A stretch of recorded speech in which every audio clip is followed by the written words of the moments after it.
ये है दिल्ली दर्पण।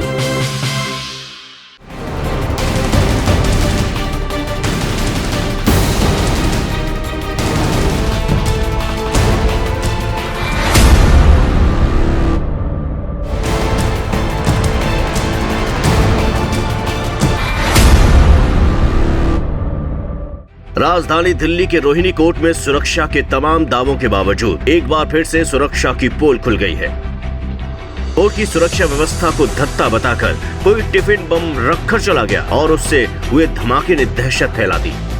धमाके में कांस्टेबल घायल हो गया और अफरा तफरी का माहौल पैदा हो गया।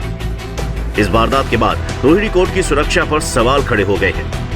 इस धमाके के पीछे क्या कोई बड़ी आतंकी साजिश थी या अपराधी गैंग के बीच किसी तरह के वर्चस्व को लेकर जंग छिड़ी हुई है? नमस्कार, मैं हूं आपके साथ जूही तोमर और आप देख रहे हैं दिल्ली दर्पण टीवी। रोहिणी कोर्ट में बार बार हो रही इस तरह की घटना को लेकर कई सवाल उठ रहे हैं। क्या ये धमाका किसी आतंकी साजिश का हिस्सा है या फिर किसी बड़ी गैंग की साजिश? आखिर रोहिणी कोर्ट ही बार बार निशाने पर क्यों? इस कोर्ट की सुरक्षा में बार बार चूक क्यों? करीब 10:30 के आसपास मैं तो कोर्ट नंबर 101 में था और 102 उसके बिल्कुल पीछे ही है, साथ में ही है। तो जैसे आवाज़ सुनी, मेरा मैटर जैसे क्लियर होने के बाद मैं पहुंचा तो वहाँ पे अंदर जाके मैंने देखा कि एक जैसे पिट्ठू बैग होता है ना, पीछे टांगने वाला, वो बिल्कुल फटा हुआ था। उसके अंदर से कुछ डॉक्यूमेंट भी फटे हुए थे और एक बैटरी, जैसे आपकी बाइक की बैटरी होती है ना, या यूपीएस की कह लीजिए, वैसी सेम बैटरी वहाँ पे फटी हुई थी। और जो सुनने में आ रहा है कि लैपटॉप फटा है, लैपटॉप मुझे वहाँ कोई ऐसा कुछ दिखाई दिया नहीं है। और बाकी तो इन्वेस्टिगेशन का विषय है, पुलिस इन्वेस्टिगेशन कर रही है, अंदर है, सारे ऑफिशियल हैं और जांच के बाद ही पता चल पाएगा। वैसे बम वगैरह का अभी तक प्राइमरी कुछ लगता नहीं है। मुझे लगता है कि ज़्यादा पैनिक वाली कोई बात है नहीं। रोहिणी की कोर्ट नंबर 2 में हुए धमाके के बाद अभी तक किसी तरह का कोई पुख्ता निष्कर्ष नहीं निकलकर सामने आया है।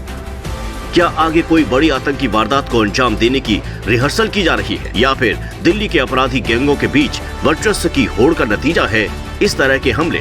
दिल्ली के कई अपराधी गैंगों के मामले इस अदालत में चल रहे हैं। गैंग के कई सदस्य जेलों में हैं, तो उनके गुर्गे बाहर रहकर अपने आकाओं के इशारों पर वारदातों को अंजाम देने से नहीं चूक रहे हैं। आपको बता दें कि इसी कोर्ट में गैंगवार की वारदात को चंद महीने ही बीते थे कि अब फिर से विस्फोट की घटना से सुरक्षा व्यवस्था की कलई खुल गई। आपको मालूम होगा, जब इसी कोर्ट में हार्डकोर अपराधी गोगी को पेश किया गया था तो उसके प्रतिद्वंदी टिल्लू गैंग ने भरी अदालत में शूट आउट कर गोगी की हत्या कर दी थी। अदालत में काम करने वाले जज साहिबान, वकील और यहाँ आने वाले लोग इस घटना के बाद और भी भयभीत हो गए थे।